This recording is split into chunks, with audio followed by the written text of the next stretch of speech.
Hello there, and welcome to the Stay Off My Lawn podcast, where we'll have a little fun, lots of laughs, and discussions on the common sense that needs to be applied to a lot of today's world news issues. And now, the disclaimer. Stay Off My Lawn is not intended as legal, medical, or financial advice. Void where prohibited. No purchase necessary to win. Open to legal U.S. residents 18 or older in the contiguous 48 states. Any resemblance to anyone living or deceased is purely coincidental. Actual price may vary. Only use as directed. Not a member of FDIC.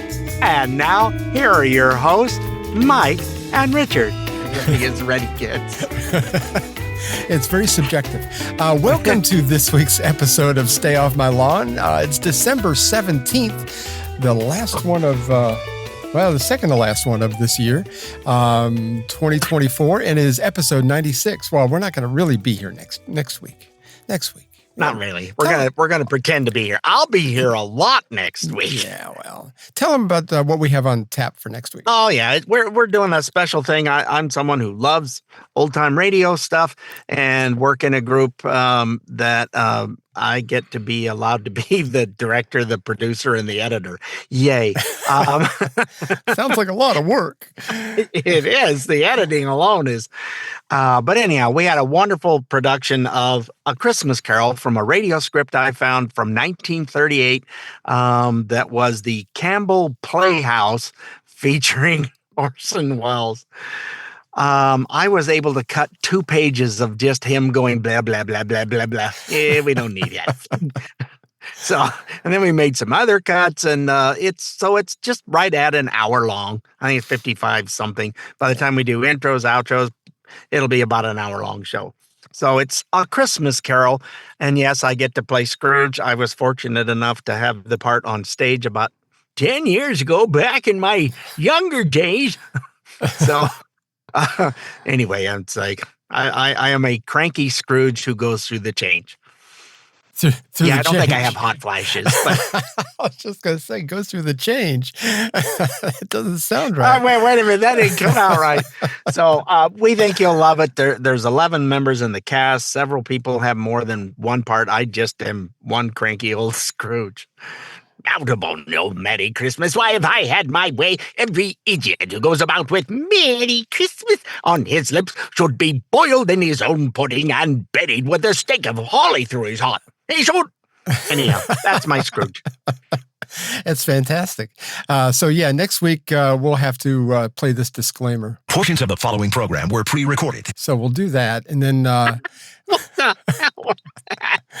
Wow, it was very fast too. It was. He's very quick. Wow. But we'll have an intro and outro. We'll record something for you, and I actually have the Linus explanation of Christmas too. So maybe we'll do that, and then we'll go right into the show. And I think you're going to love the show, man. You've had such great reviews. People have just loved it. All the different social medias, and one day we had something like 2,000 different views in one day on all the different social medias. So it's gone over quite well, and lots of fun compliments. Folks that know me as a voiceover person, but that have never seen any of my shows of the 40 that I've acted in, were like, "Wow, you were really good." Well, I've had a lot of practice. You do the accent so well. It's like you can pick it up and drop it and pick it up and drop it. And it's like, it's extremely good. So you're going to love it. I listened to it, and it just sounds like something that was produced, many, many years ago. And it was just so well done. You're going to love it. You're going to love it. So it puts you in the Christmas spirit anyway. If you don't watch that, if you don't listen to that, you need to watch Muppets Christmas Carol, because to me, our friend Charmaine just saw that, and she went and saw a Broadway play of it, and it's like it's just what a great little movie that is. I love that thing. So, and that puts you in the Christmas spirit. So, little Michael. Yeah. And kind of like we did for Thanksgiving, it's not a time to be yabbering about politics and crap. It's Christmas, and it's the Lord's birthday, and you know what? Let's just do that, and we'll just leave you with some entertainment and move on. And then probably for New Year's Eve, we'll have a show that both Mike and I were in, another radio show that I got to direct. That was the best Christmas ever. It was My Friend Irma from 1950, a little closer than 1938. A little. But we'll do that, and then we'll probably chat a little bit on that one because it's only a half-hour show. This one. Right. This was the longest, biggest cast I've ever put together, all done Zoom, and you've got all these things going on and trying to make sure that somebody is doing this, and everybody just did such a good job. And we complain about Zoom a lot, but it's like it really wasn't a lot of crosstalk. A lot of times when two people talk, it just cancels everything out and you get dead air. But it really didn't happen on this. Everybody had their timing just perfect. You're going to love it. You're going to love it. Well, there's someone who did a lot of editing, made the timing perfect. If it was, we had people from literally all over the world, from London, international cast, if you will, even if you include the Canadians. I think that is considered international. Yes. Is it? I guess so. And it is when you send something up there. Holy crap! It costs a fortune to send something to Canada. And we had somebody in all 4 time zones in America, so people were all over the place, and Zoom treated us quite well. That's awesome. That's awesome. Ended up being 55 minutes and 21 seconds. So it's you're lucky. I know it was 55 something and change. So but it turned out fantastic. You're gonna love it. As a matter of fact, I just finished recording a Christmas show for a friend of mine's online radio station called Deep Grooves Radio. It's about an hour and 40 minutes long, but it's songs by artists, Christmas songs by artists that you wouldn't expect to have Christmas songs. People like Tom Petty, people like James Brown. Stuff that, a lot of it's not necessarily new. Carly Simon, things like that you may not just correlate with Christmas songs. And just like you, right at the end, I said, put your phone down, hug your family, eat too much, and leave the politics for another day. That was kind of my advice at the end of the show. But it's Christmas. You need to leave it alone. And this is the time, like Richard said, that we celebrate the birth of the greatest gift given to mankind. So let's keep perspective and keep the main thing. So, And then come the first of the year, boy, we're only going to be, let's see, if we're 90. Did we even introduce the start of the show? 98. Yeah, I think I said on episode 96. I don't remember. It was too far back. I don't remember that far. Yeah, 100 should be January 7th, I think. Let's see. Next week will be 97. Mm-hmm. New Year's Eve will be 98. And so in January, we'll hit our 100th show. It makes me just hear the number. We ought to reach out to the handful of friends that do the Thanksgiving thing for us and let them say something, But then again, I don't want to. I'm too proud to beg. I just don't. I'm afraid somebody will go. Podcast? What? You're still doing a podcast? Are you still doing that? Oh, I didn't know that. Well, congrats on 100, I guess. I thought it was so bad they pulled you off the air. It's been pulled a couple times, but that's not the reason. But I am afraid now, so I'm not going to do that. Anyway. Hold me, I'm scared. I'm definitely afraid. I need a hug. I've only got a few more weeks left of my Christmas mug. Oh my, it's very, very fashionable, very red, very nice. Well, let's get to it. The lies and the utter BS that has been spread the last 4 years about what happened January 6th has finally gotten to a lot of people. At least at least at one point, it was referred to them. These people have referred to themselves as liberal. I'm going to get it out here in a minute. Stephen Smith, I don't know if you know him. He was an ESPN reporter. He's got a podcast now that he focuses a lot on politics. But he is actually, it's the new woke. This is what he had to say on the January 6th stuff. The news comes amidst a bombshell report from the Justice Department that revealed the FBI had at least 26 confidential informants on the ground when the Capitol was stormed on January 6, 2021.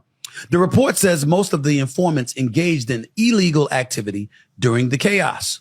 The Justice Department says only 3 of its 26 informants present had been instructed to observe potential domestic terrorist suspects on the day of the riot. The rest of the 23 appeared to have gone to the Capitol on their own accord. Upon hearing news of the report, Vice President-elect J.D. Vance posted the following on X, quote, For those keeping score at home, this was labeled a dangerous conspiracy theory months ago, end quote. Didn't hear anything about that for the election. Didn't hear anything about that when the quote unquote insurrection was broached by Vice President Kamala Harris as the Democratic nominee. The belief that Donald Trump was a danger to democracy and using this as a profound, illuminating bullet point to make that case. And now here we are yet again finding even more evidence to Donald Trump's claims when he articulated that process is rigged. My big issue is that I'm really, really sick and tired of every time I turn around finding something else that the Democrats have lied about or downplayed or misrepresented along the way. I mean, I see Republicans like Megyn Kelly or Officer Tatum or Candace Owens or, the Sean Hannitys of the world. You know what I'm getting tired of? To the Democratic Party. You know what I'm getting really pissed off about? I'm getting really ticked off at every time they open their mouth about something pertaining to y'all, they seem right. Well, there you go. There you go. I mean, he just kept going, ramming speed. I'm kidding. I love that. I watched that twice. It was just hilarious to how he just started telling you about stuff, and then he was just starting to get more irritated and just kept nuts. But awesome. I mean, a lot of these journos have been red pilled. I mean, they're starting to see that there's something to the common sense that the right is trying to spew on this whole thing, especially the January 6th thing. I mean, they've got people still in jail over this just because they walked into the Capitol. They didn't assault any police. Now, look, if somebody assaulted a police officer during that time, yeah, okay, throw the book at him. That's fine. That should have never happened. But the vast majority of people, there were people arrested just because their cell phone pinged on a tower in close proximity to the Capitol. They went and got him. I mean, they weren't even. It's incredible. But they could do that, but not the illegals that were coming over the border in hordes that had, shall we say, less than good reputations. Exactly. They clearly broke the law just by coming in here. Yeah, but no, yeah. So you know what? I don't like my taxes being wasted, but if ever one of those people get a very nice payday from the government, my taxes went to a good cause because they were done wrong, period. Right. And, Stephen actually went on to sum up the Democrat strategy. This is a shorter clip, I promise. There you go. To make the case that the right had a monopoly on insidious, evil tendencies, corrupt tendencies, duplicitous, hypocritical, untruthful tendencies. And every time they made those accusations, we turn around and find out that at least some of them are guilty of the same shit. I don't know about y'all, but I'm sick of all of it. I'm sick of all of it. They've actually made Donald Trump look like he was right instead of them. And he was. But this is a form of liberals. What gets me, it just blows my mind. I really, really love that people are waking up. It's the new woke. I think we said that in the promo. Well, and there's still some of them that are pushing the old ways. An individual that you and I both know that lives in Portland was still pushing this blue narrative of stuff that get over it. Why do you want to go through life being pissed off all the time and being just mad and hating everybody that's on the other side? I suppose in Portland you don't have as far to go. But a lot of America has woke up and went, it's little tiny pockets of blue is all that's left of the educated. Muffet and I both went to a proper university, unlike you clowns. And we know best. No, you don't. You're an educated idiot. Get over it. But I think you're right. Even though where you live and where I live, we could make the argument that we live in an echo chamber because we do have we're surrounded by people that have similar opinions. But we are just happy people. We're not even when Obama got elected twice, when Biden got elected, you didn't see people walking around with long faces and was worried about what was going to be happening. I mean, it was just went to work the next day. Exactly. Life just goes on. But I think when you're in the echo chamber on the other side, like Portland would be, I think that it's different because the anger kind of feeds off each other and it just grows. It's like a big hurricane. Then the more wind that gets blown, the hot air, put it that way, then it just it perpetuates that. We know about hot air, folks. Yes, We're experts on that. Or episode 96 of Hot Air, that's for sure. So I've got a little bit more about how the government feeds us a lot of BS. But we're up against a break. We'll take care of that when we come back. So hang in there. I'm Charmaine Davies, and every week my guilty pleasure is tuning in to the podcast Stay Off My Lawn. It's funny, it's informative, and the guys that present it are just fabulous. So make sure you tune in every week to Stay Off My Lawn and make it your guilty pleasure too. They are our love bugs and companions. They are our pets, our family, and they make life better. When we face unexpected challenges, so do our pets. That's why we're on a mission to support people and their pets. Whether donating a bag of kibble, sharing an Instagram post of a lost cat, or welcoming a foster pet into your home, every bit of kindness counts. Visit petsandpeopletogether.org to learn how to be a helper in your community. Brought to you by Maddie's Fund, the Humane Society of the United States, and the Ad Council.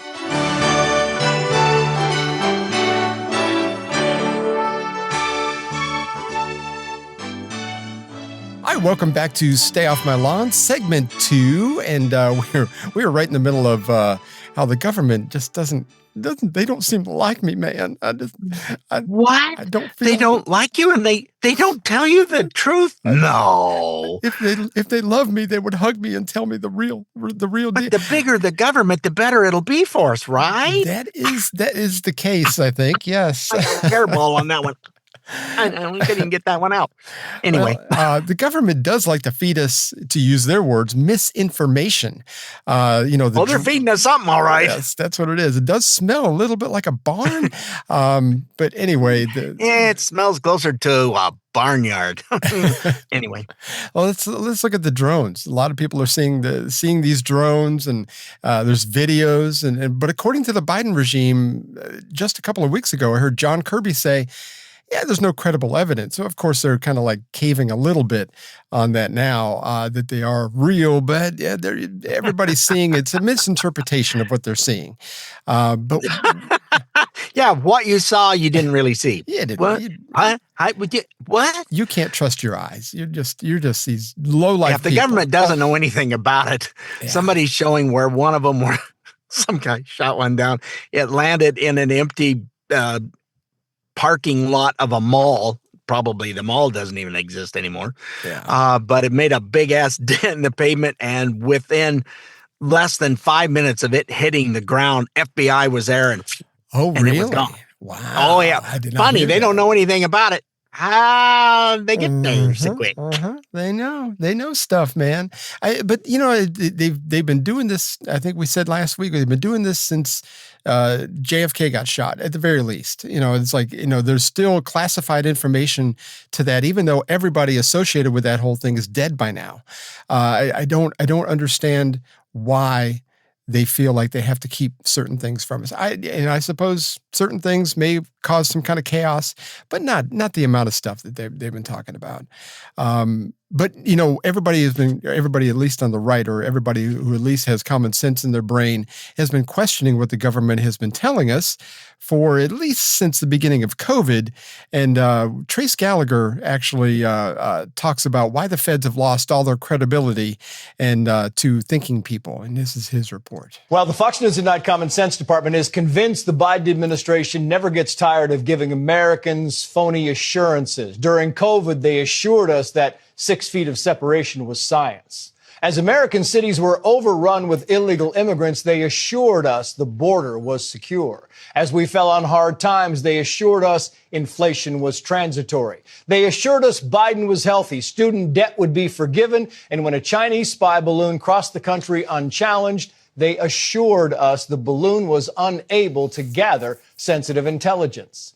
Now, as hundreds of people in 8 states report seeing a legion of large drones flying above their towns, the Biden administration is assuring us that, quote, we know of no threat or nefarious activity. Homeland Security Director Alejandro, the border is secure, Mayorkas says, quote, we have a case of mistaken identity. He says Americans are not seeing drones. No. They could be seeing small aircraft. So are all those eyes in all those states seeing nothing but flying figments? It's interesting because today a Navy weapons station in New Jersey says drones entered their airspace. Look, common sense doesn't know the truth, and the odds of the drones being phony are unclear, but the odds of the assurances being phony are unquestionable. Yeah, they lost all their credibility. I don't believe a thing they have to say. When you got somebody that's trying to tell you what you just saw, you didn't really see. Okay, where's my little flash, my little white light with the little pin so that it actually goes away? Exactly. It hasn't gone away, people. It's in this day and age of cameras everywhere.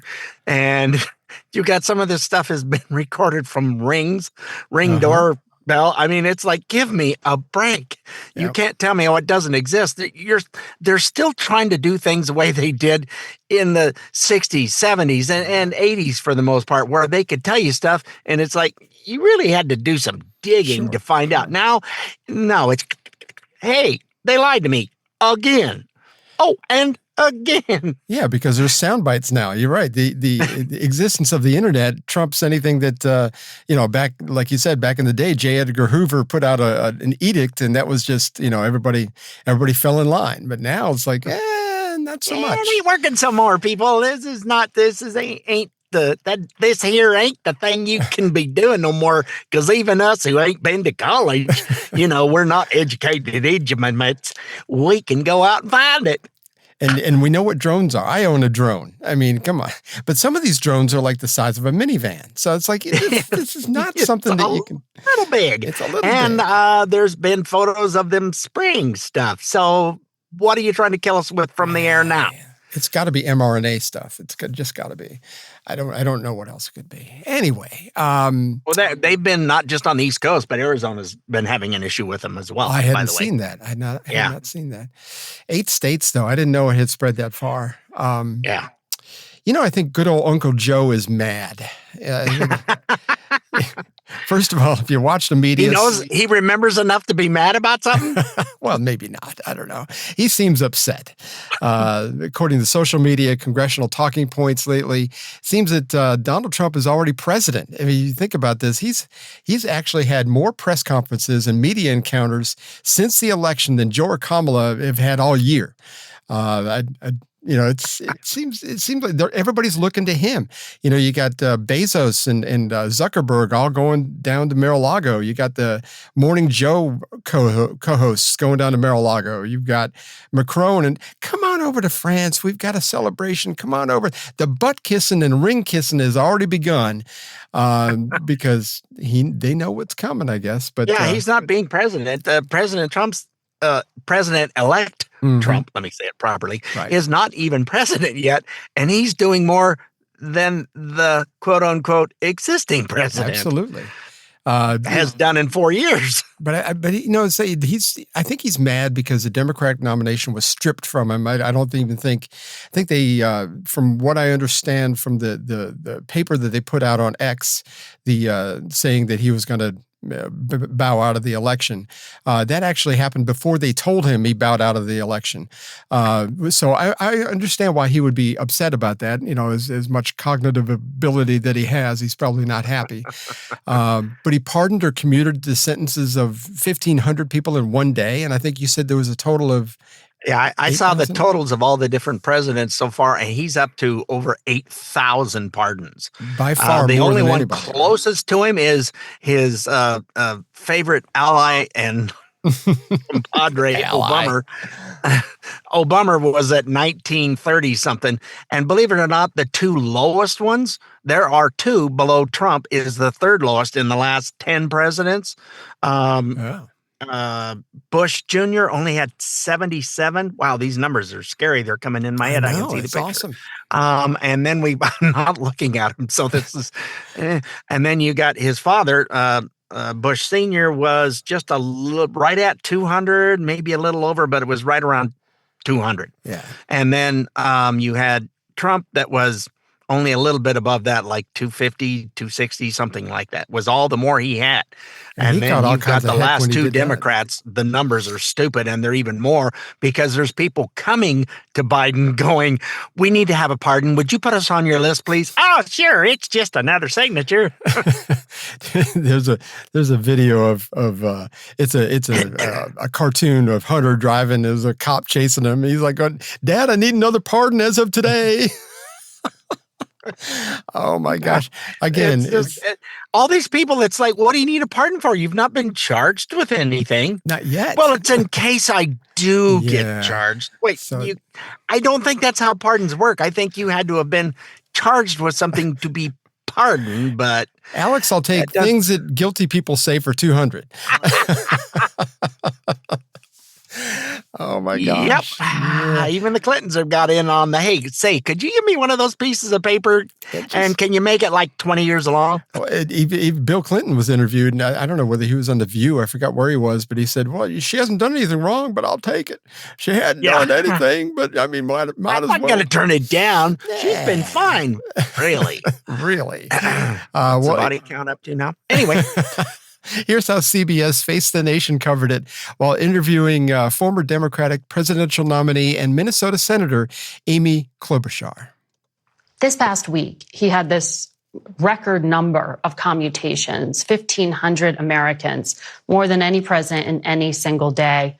Among them, though, there was a judge involved in a so-called Cash for Kids scheme that sent thousands of kids to jail for millions of dollars. Mm-hmm. A man who committed tax fraud at a cost of more than $1.6 billion, described as the most prolific, pernicious, utterly unrepentant tax cheat in U.S. history. A woman who was involved in a $26 million scheme to defraud Medicare. Are you comfortable with some of these decisions? No. There's also a man in Duluth that was running a major drug house, basically, and had all this money under his bathroom tiles, was also commuted. So the way I look at this is I also didn't agree with the pardon of the president's son. I mean, how many people know where the bodies are buried is what I want to know. They're going after a drug lord in Duluth, Minnesota. Are you kidding me?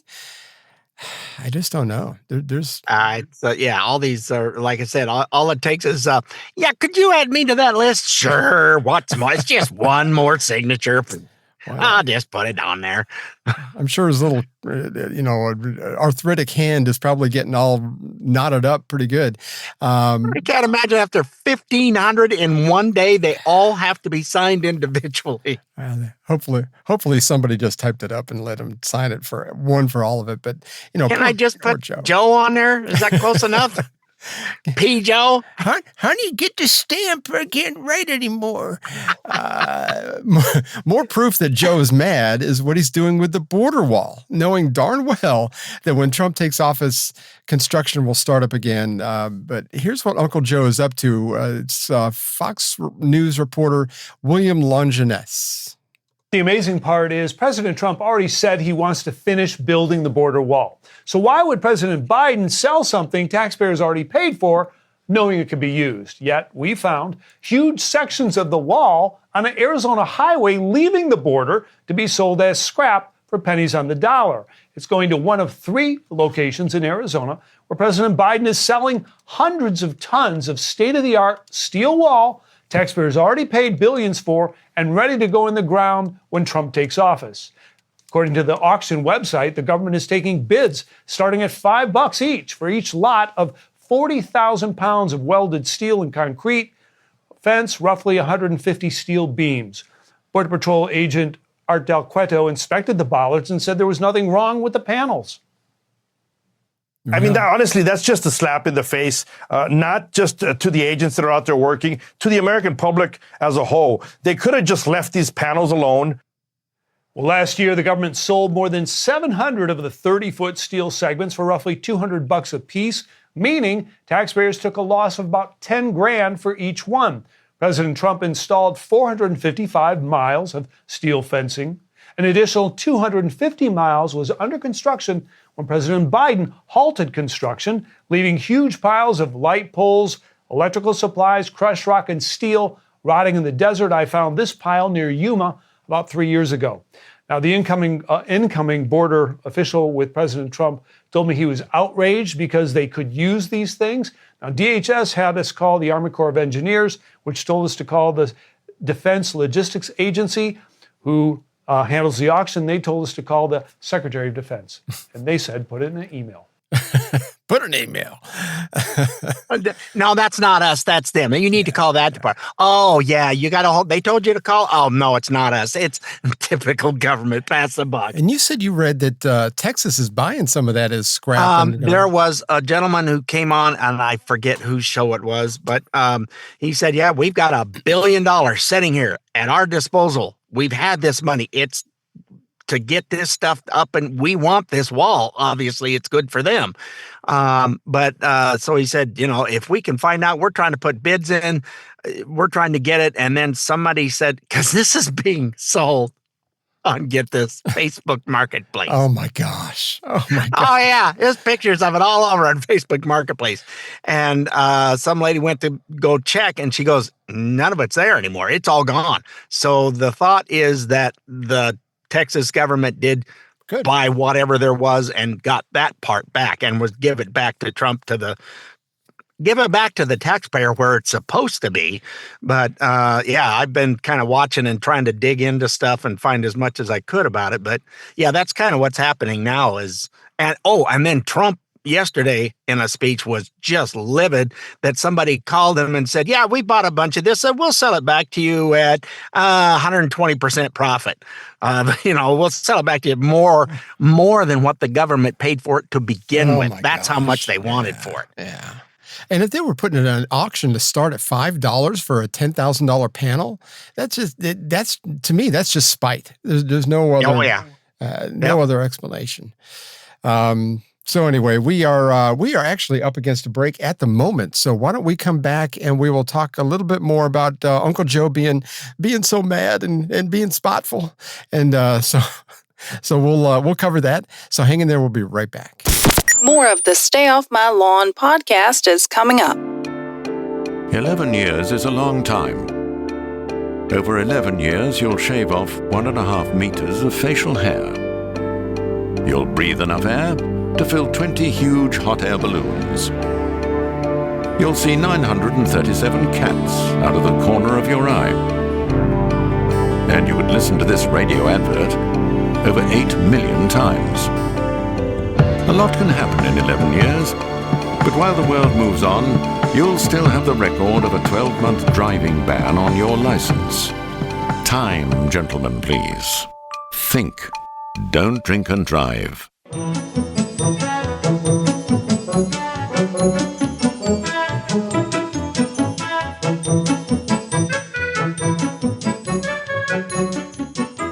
Welcome back to Stay Off My Lawn. Segment 3, we have gotten nowhere near done what we wanted to get done. Have you met us yet, folks? Sometimes we go on about stuff. It's a little distracting how distracted we are. We were talking about Joe being upset that he lost the election and everything got taken away from him. And that now that Joe's leaving office and the power has kind of switched sides in both houses of Congress, which we had the House of Representatives anyway, but or shall I say his family or handlers are worried about what might be coming next. I don't know if Joe worries about much at all, except for maybe where the next chocolate chip ice cream cone is coming from. But this report here came from, I think it was 2 weeks ago, might be 3. But if this investigation from Congress has any teeth, this could really get ugly for the Biden crime family. and all those associated with it. You got to hear this. House Republicans finding President Biden and his family received more than $27 million from foreign individuals and entities since 2014. Lawmakers call it an impeachable conduct. Brooke Singman is in Chicago with this story. Brooke, good morning. Yeah. Good morning, Ainsley. I obtained a copy of this 292-page report from House Republicans. They're on the House Oversight, Judiciary, and Ways and Means committees, and they've been leading this impeachment inquiry against President Biden for months. So they said their investigation found that President Biden engaged in impeachable conduct and said he abused his office and, quote, defrauded the United States to enrich his family. Republicans revealed that since 2014, the Biden family and its associates received more than $27 million from foreign individuals and entities. They also found that while Biden was serving as vice president, the Biden family got more than $8 million in loans from Democratic benefactors. And they say those loans have not been repaid. So this report says, in part, quote, as vice president, President Biden actively participated in a conspiracy by, among other things, attending dinners with his family's foreign business partners and speaking to them by phone, often when being placed on speakerphone by Hunter Biden. So I guess that explains why he wanted to go back to 2014 for the pardon, because that was when Biden was still a vice president. It does, but I'm guessing there's stuff before that as well. I think so. I mean, maybe, but can he pardon himself? Is that even a thing? You know, the wife asked that the other day, and I went, "Oh, that's a really good question. I don't know. I don't know either. I've never heard of it because they haven't had to do that before." No. I think was it Johnson should have. Yeah, but even Nixon didn't. I think Ford pardoned him, if I'm remembering correctly. But yeah, I don't know if you can pardon yourself. I mean, I don't know that's a possibility. But then maybe nobody's done it. But I've never seen the rules on giving a pardon. Apparently, neither has Biden, because you get a pardon and you get a pardon and you look under your chairs and you get a pardon. That's exactly right. Yes. It's like a big Oprah show. Yes. Everybody gets a pardon. Look under your chairs. Exactly. One more thing, Joe's trying to thwart Trump's plans once he gets into office. As you know, Vivek and Elon are getting things ready to take action for their Department of Government Efficiency, or DOGE, as the kids are calling it. Uncle Joe's trying to hurt that effort as well. Some reports are saying that about half of all government workers, and of course, a lot of these reports are conflicting, but it's about half of government workers in D.C. are still working from home. This is a carryover from the COVID thing in 2020. Of course, that just never stopped. But Joe, they're quote unquote working from home. Yeah, right.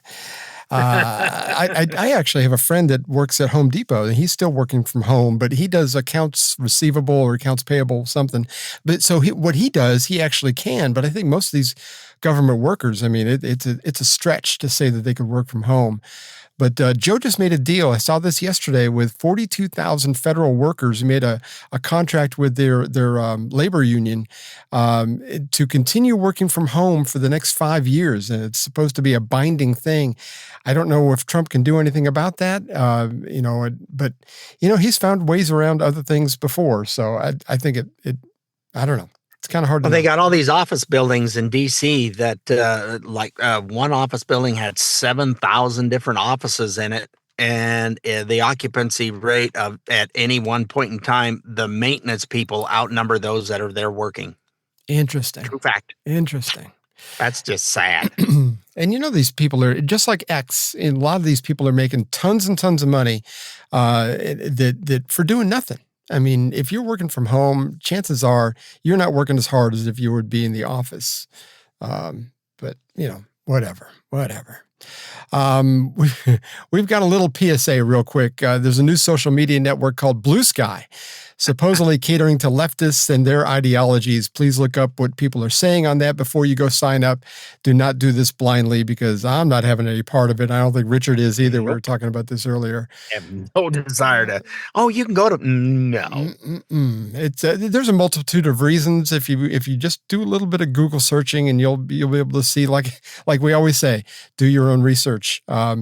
But Joe Rogan was talking about this supposed migration of the progressive Democrats from Twitter to Bluesky, and he's not buying it either. People keep saying, I keep seeing this where people that go over to Bluesky, they keep saying, what Elon's done is highlight right-wing voices and accentuate right-wing, and Twitter is overrun by right-wing now. No, this is actually representative of the real country, which is 50-50. This is what you never had before because conservative voices were always censored. Always. So now conservative voices and progressive voices coexist. And the progressive voices who are the babies don't like it because now they have people that think completely different than them and they can't stop them. They're used to silence them. Right. You used to not be able to say anything about certain things. You would get kicked off. And now you could fully express yourself. Sure. And you're finding out there's people you agree with, there's people you disagree with. That is the world. The world is not some up echo chamber where if you say, to a man is never a woman, you get banned for life. That happened to my friend Megan Murphy. She got banned for life because she said a man is never a woman, which is biologically true. But they were like, no, that's transphobic. For life. For life. For life, forever. Bye. So they don't want any narrative contrary to what they have accepted as doctrine. And that's what's so fucked up. I like the way you put that Valley Girl in. No, it's transphobic. Don't do it. You're totally wrong, and we're right. No, you're not, and that's why the country said, we've had enough of this woke garbage. Yep. And there was only, what was it, 82% of all counties voted red? Yeah. 82% of all counties. That puts you in a blue minority. Absolutely. And I don't think there's enough blue people going to Bluesky that want to hear nothing but hatred all time when you're on there, which is what I've heard. Somebody that went to it said, oh, I thought this would be good. It's just blatant hate all the time. I don't know if you signed up for Truth Social, but I've got a profile on there, and I listen. I go to it once in a while. So. But I mean, there's no hatred. I mean, it's all the I guess what the mainstream media would call alternate news. But I haven't found anything that has been way off or anybody going, man, the Earth is flat. I mean, I haven't seen any of that. So, I mean, whatever. I like that 4 years ago, Joe Rogan would have told you he's a progressive liberal. And today, you would paint him easily as a right-wing guy. And I think he voted for Biden in 2020. So, I mean, Joe has woken up. And later on in the show, we're going to have something from Van Jones. Sounds like he's waking up. Stephen Smith, we had at the beginning of the show, he's waking up. A lot of these left-wing journalists, I mean, they're starting to wake up. They're going, oh, wait, all this stuff that we kept saying was conspiracy theory. They're all actual truths. And they didn't, because nobody wanted to dig into it. This is not our narrative. This is not what we want. Right. We're going to say this. Trump is just a horrible human being. Yet you've got Judge Brown out there. He was the one that was telling the story, by the way, of the black individual years ago that went to him and, he got the loan and they settled on an agreement. You need to pay it back all at once. I don't want payments. You bring me a single check and it'll be done. He goes, asked him how the business is going. He goes, it's going really good. We're hoping to expand again this year. And he goes, oh, that's great. Ripped the check up and said, now go out there and prove me right that you're going to do a great job. Absolutely. That's it. And he did that to more than one person. I've seen several interviews with Judge Joe Brown, and he is unafraid. He doesn't care.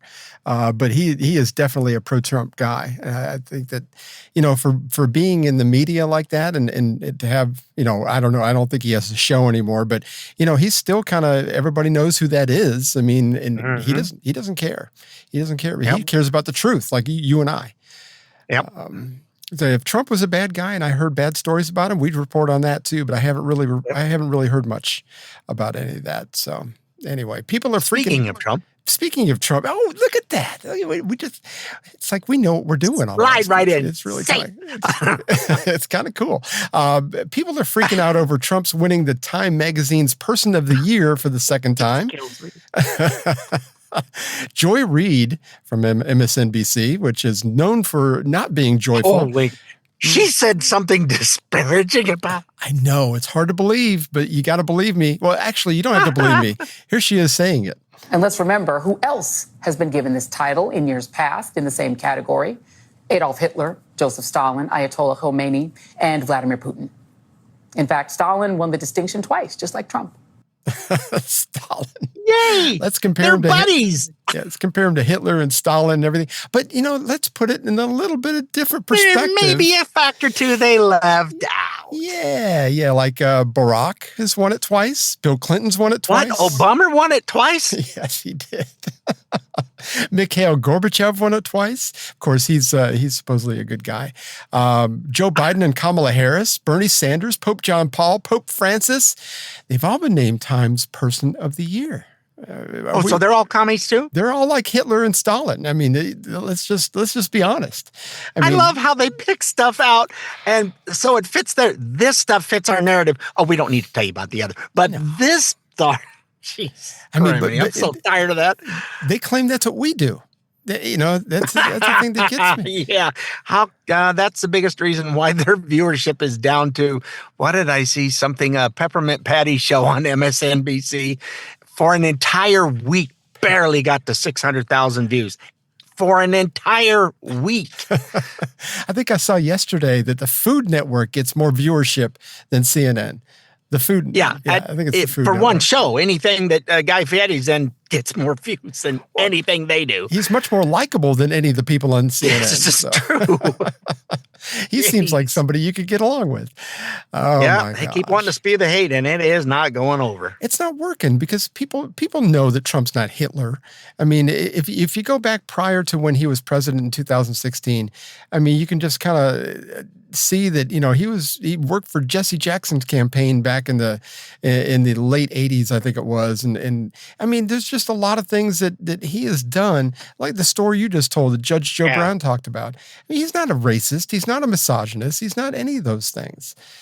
He was all their best buddies with all of his money and doing all this stuff with all the elite Hollywood people going and doing stuff. And what? He's going to run for president? For the Republicans? You see the video? Did he grow horns and a tail all of a sudden? You mean like you people have? I don't know. I think once you put an R by your name, you're just done. I don't know if you've seen the videos of him being on The View. I think he's been on The View twice. It's like, Whoopi hugging on him and Joy Behar hugging on him. Seems like that would burn your hands or anything. I'd be afraid. but I mean, they loved him. You left the mark of the beast on me. Anyway, it's ridiculous how it just changed. And, the left kept trying to pull out all these Hollywood elites like De Niro. Just about his career's done because people, they're not listening anymore. They know that what you're saying is absolute 100% garbage. Absolutely. But I think that's where we need to just kind of zoom back out, take some perspective on all this stuff and go, and I think people are, even the lefties, the ones who actually have brain cells that haven't been totally indoctrinated by their colleges or whatever. But I mean, I think people more and more are going, something doesn't seem right. It doesn't pass the smell test. And more of the conservatives in Hollywood are finally starting to speak out a little bit and let them know that I am conservative and we're going to go make movies somewhere else. Sure. And all these people that say, we're leaving the country. And people are going, you don't need to announce it. Just go. Yeah. This is not an airport. You don't need to. They didn't leave the last time. No. So why are they still here? They're not leaving this time. I heard Charlie Kirk say that the other day. It's like, people that hate the country. This is the only country in the world where people stand up and say they hate it, but never leave. What does that tell you? Because they start looking around going, oh, crap, this is actually the best of the nuts. I guess I have to stay. I mean, I guess Canada's okay, but it's twice as expensive to live there, and it's daggum cold. That's another story with little Castro up there is called, he's about done. Hopefully we'll have somebody on to talk a little bit more about him because Canada has their election next year. So may happen sooner than that. There's all kinds of rumblings. He may be resigning soon. Oh, really?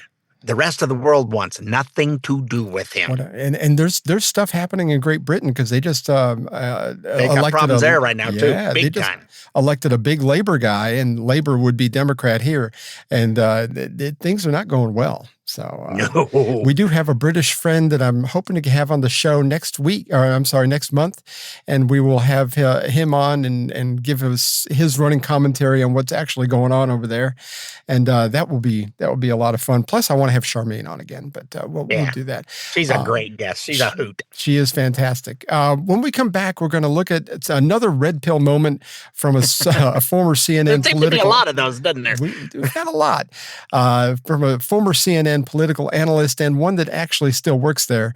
You're going to be surprised. So hang in there. We will be right back. And maybe your tongue will come too. Maybe. Christmas time, it is Christmas time. Ho, ho, ho! December 24th and all is bright. Yeah, because you're lit up like the Christmas tree. Ready to party! Merry Christmas. Merry Christmas. Hi, I'm Smokey Bear, and I made an assistant to help you out, because only you can prevent wildfires. Hey, Assistant Smokey Bear. Call me Papa Bear, because I'm grilling up dinner. Do you get it? Yes, good job. So, what should I do with all these coals? Don't just toss them out. Put them in a metal container because those embers can start a wildfire. I understand. The stakes are high. Ha, ha, ha, ha. Learn more at SmokeyBear.com. Brought to you by the U.S. Forest Service, your state forester, and the Ad Council.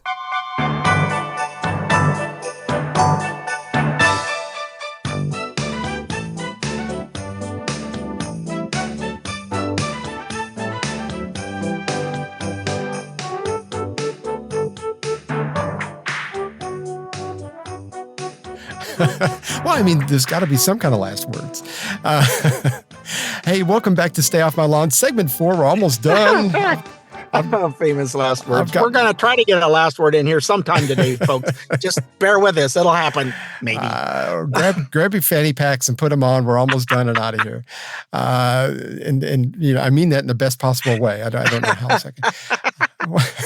Well, let's look at another red pill moment. This is former CNN political analyst Chris Kalitza. He was interviewing Van Jones the other day, who is a current CNN political analyst. And I don't think I've ever agreed with anything Van Jones has had to say previously, but he's got some really good points here. He's starting to wake up a little bit. Here he is. How the hell did Donald Trump figure out the mainstream media is the fringe and the fringe is now the mainstream? How the hell did Donald Trump figure out? I mean, Joe Rogan is obvious, right? Like, we knew the guy had a big audience. It's not like we were like stunned, but like, how the hell was he, the 78-year-old guy who doesn't even have a computer and still like writes handwritten notes? How did he become the guy who cracked the code on, to your point, running a cultural, I don't even want to say campaign, running it was a movement. Look, heading a cultural movement versus a campaign. Every one of your people knows Elon. Listen. So everybody keeps, the problem is you have a framework in your mind that, how can Donald Trump? Guys, can we cut it out? Donald Trump is not an idiot. Donald Trump, let me just be very clear. Donald Trump is smarter than me, you, and all critics. You know how I know? Because he has the White House, the Senate, the House. Totally agree. Court, the popular vote. He has a massive media ecosystem bigger than the mainstream built around him and for him, and a religious fervor in a political movement around him. And his best buddy is the richest person in the history of the world, and the most relevant Kennedy is with him. This dude is a phenomenon. He is the most powerful human on earth and in our lifetime. And we're still saying, well, how was this guy? We look like idiots to ordinary. You're totally right. We look like idiots to the average American. Yes. Yes, the Democrats do right now because they've been wrong on almost everything for 4 years. Well, they're still, like we were talking earlier, still trying to do things like it's the 70s and 80s where they figured they could just tell you something. And, well, it took forever to have to dig and find and go through newspapers and stuff to see where the heck is the real story at. Now, you just, if we only had a device we could look stuff up on in our hand. That's exactly And right. you can look up things and see that finally you go, this is just all been BS, and you go somewhere else to get your news from, because neither one of us listen to Fox News all the time. We're not Foxites. I'll take listen some to clips from there, but that's about it. Yeah, take some clips from there where it's the actual person that's being talked about. It's coming out of their mouth and not what somebody else said they said, because that doesn't work. Because I've seen that before on both MSN I got to where I try to look at the other side to see what they're doing. I just couldn't stomach it anymore. And if you go into the chats on a particular article on MSN right now, still, these people are they're still talking like the election hasn't happened. They're still saying the same stupid talking points that their liberal news media, MSN, CNN, kept spewing. Nobody's watching anymore. Nobody's listening to it, but they don't know any better because they won't go look somewhere else. Exactly. They're caught up in this whole coastal left coast, right coast type thing. New York City, Philadelphia, Baltimore, and then you got LA and San Francisco and Portland. They're all stuck in that echo chamber, like we were talking about earlier, where it's like they feel like everybody in the country feels this way because everybody they know feels that way. And they're stuck. The rest of the country don't. When you look at the map, it is a giant ball of red. It sure is. Including California. And Gavin Newsom, old greasy Gavin, has been trying to do stuff, and he's always just put a proposal to the legislature. It would get stamped and done. He's losing. Like the last three things he's tried to do ain't happening no more. People have said, no, we're leaving. They're about to lose 10, what did I hear? Upwards of 5 to 10 seats or something in Congress because their population has reduced that much. People are just leaving and they don't have the tax base anymore. They've run them all off. And you got to be rich to live out there. I mean, I can't, we live in a very cheap state. I live in a very cheap state compared to a lot of places on the East Coast. And it's like, I don't understand how people can pay for an average house $12,000, $15,000 a year in property taxes, but that's what they do in Southern California. I mean, for an average mid-sized house, I pay $1,578 a year. I don't understand how these people do it. Of course, there's nothing fancy, but there's a lot of people in California. You see all these Beverly Hills mansions and everything. That's not the average Californian. There are a lot of middle-class people out there, and they're getting fed up. And like you said, they're moving to Arizona, they're moving to Texas, they're moving to Florida. I think it's Gavin Newsom's father-in-law. Let me tell you, they're screwing up our housing market here. And I've owned my property for 18 and a half years. So it's still what I pay for taxes, signed up. Yeah, I'm an old guy, get some benefits. Yep. I'm not even paying $1,000 a year. Wow. And they're paying $1,000 a month. Can you imagine? No, I can't. And I've got 3.5 acres. Ain't much of a house on it, but I got 3.5 acres out here. That would be ungodly how much you would have to pay for that in California. My PITI mortgage, principal, interest, taxes, and insurance is just $1,000. I mean, that takes care of everything. So I don't understand. I'm barely over 9. See that, but that's average. That's but how you can't buy it for that. No, not anymore. Not anymore. You can't. Not with how bad they've come in and ruined the housing market, because they've ruined it because it's supply and demand, and you've got more people moving in at 80,000 in 1 year. Yeah, there ain't enough houses to cover all those people. No, you're right. I don't. It is, something's got to give, and I don't know if Trump can fix that. I got faith in him, but I mean, he can't do everything. He's just a mortal human being, but he is surrounding himself with good people. So maybe there's some hope. But it's not that he's not going to try either. Right. The last time he was president, he said, I'm going to do this. I'm going to build the wall. And there was a lot of, yeah, right. You're going to build holy crap. He built a wall. Yeah. And got things through. And what he said, which is unusual for politicians. And then, of course, the left wants to hold him to everything. But when he says he's going to do something, he makes every effort That's not a promise. That's I'm going to do that. He's focused on the first 100 days, which all of them are when they're coming into office. But he's got a lot of Biden stuff to undo. His first 100 days. There was, speaking of the first 100 days, there was a dumbass lefty reporter that asked him, so you say you want to pardon all the January 6th people. How soon are you going to get this done? And he goes, well, I plan on having most of them pardoned in the first part of my administration going through. And when I get started, the first 9 minutes. His sense of humor came out. That just cracked me up. I was watching that and I'm going, he just basically took that stupid lefty journalist and went, well, they try to paint him into a corner saying that, you're going to let all these people who assaulted police officers out. That's not what he's saying at all. He's talking about case by case basis. He said this at least 100 times. We're going to look at everybody and say that if they're not guilty of something other than just being at the Capitol that day or even walking around the Capitol Police, a lot of them let them in. They were opening doors for these people. A lot of these are grandmothers that they got still locked up in terrible conditions. It's just, it's an injustice that will never be fixed. But I mean, it's just kind of the way it is. But those are the kind of people that need to be pardoned. This has all been such a sham.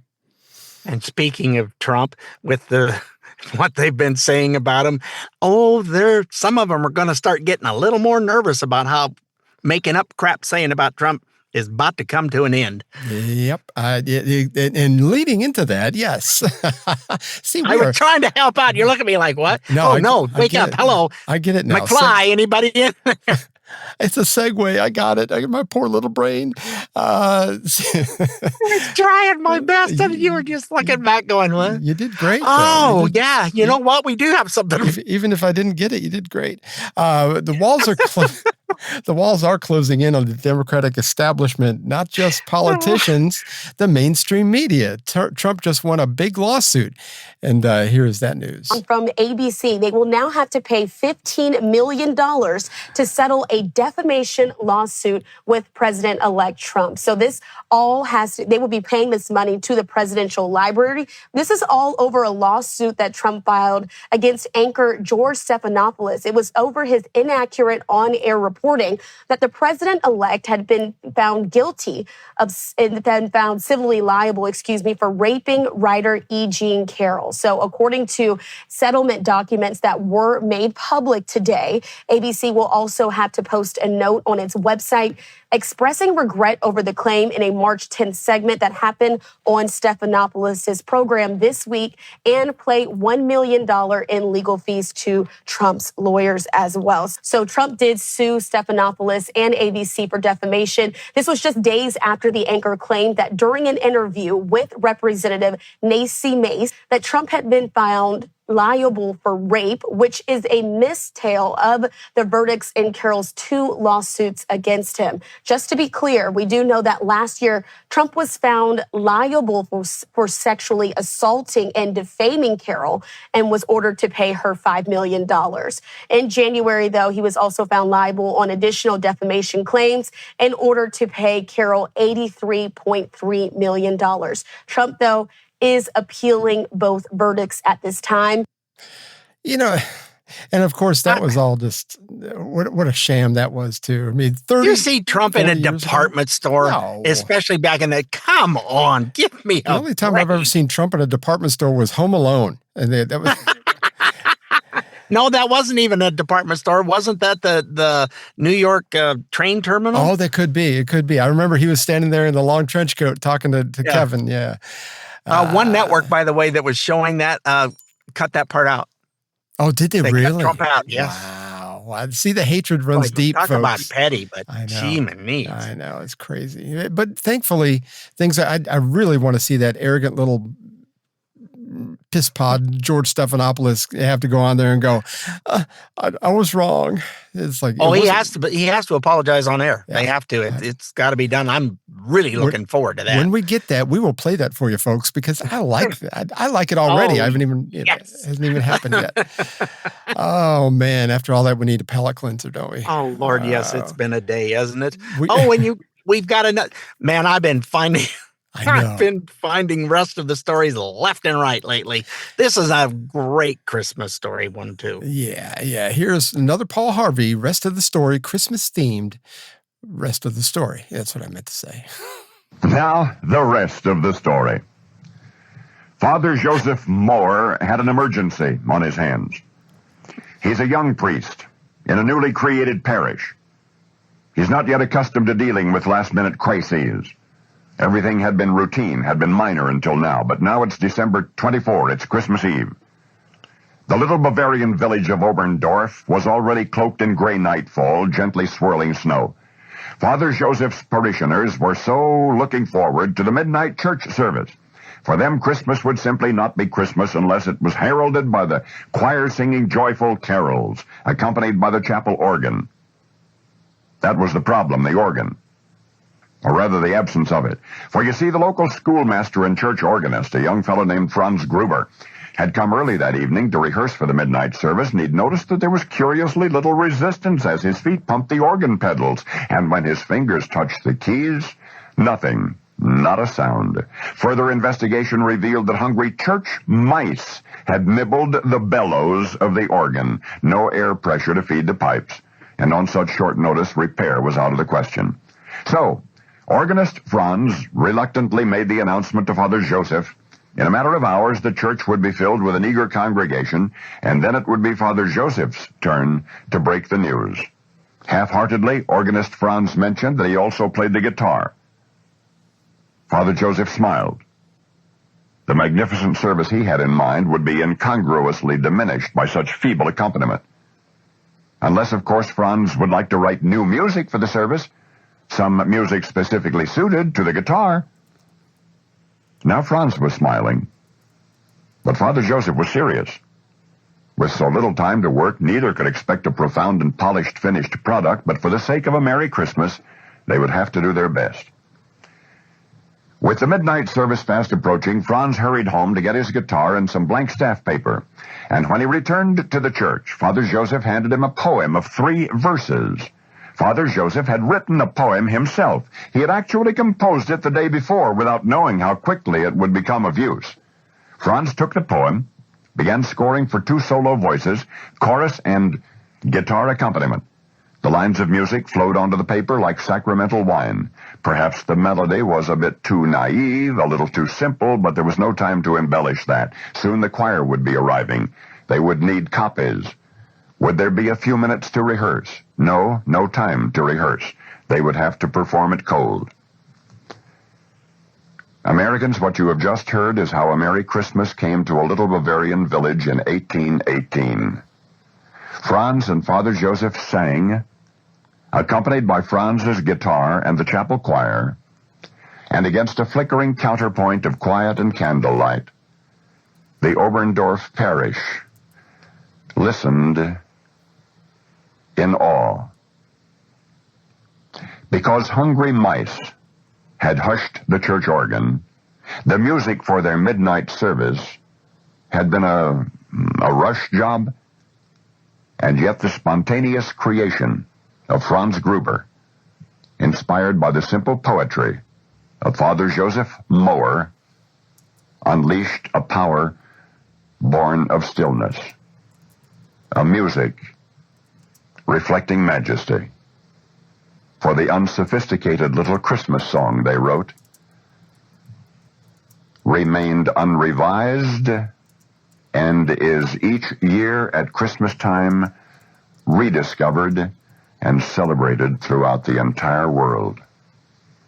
Silent Night. Now you know the rest of the story. Silent Night. I think that was the only thing that he ever was part of as far as being recorded or Franz Gruber, because everybody knows that name, but it's the only song that he had, according to everything that I've ever looked up, is the only thing he's ever really done that would be noteworthy. So, but yeah, it's cool. Noteworthy year after year since it was first played. Absolutely. Yeah. It's wonderful to see these kinds of things. I was watching a story about a gentleman who rebuilt a organ with pipes and stuff, and it's in an old grocery store and he got it all put together and 30 years ago, just invites people in to sing along with the pipe organ, and it's stuffed full during the holidays. People come from states around. It's in South Dakota, Nolan, a town of 2. And that's it. And the store doesn't sell anything, hasn't since 62, but people come in and when he's done playing all the different stuff and some other people show up with instruments, it's these kinds of traditions. That's the stuff that just doesn't happen anymore. Right. It's community. That's kind of neat that it does. It does. Yeah. But I think in middle America, what they would call the elites on the coasts and everything, we would call that flyover country. But I think we do have that kind of community. I mean, we've got some great neighbors that we talk to, and I don't think that really happens in these big cities. People don't know their neighbors, and they don't.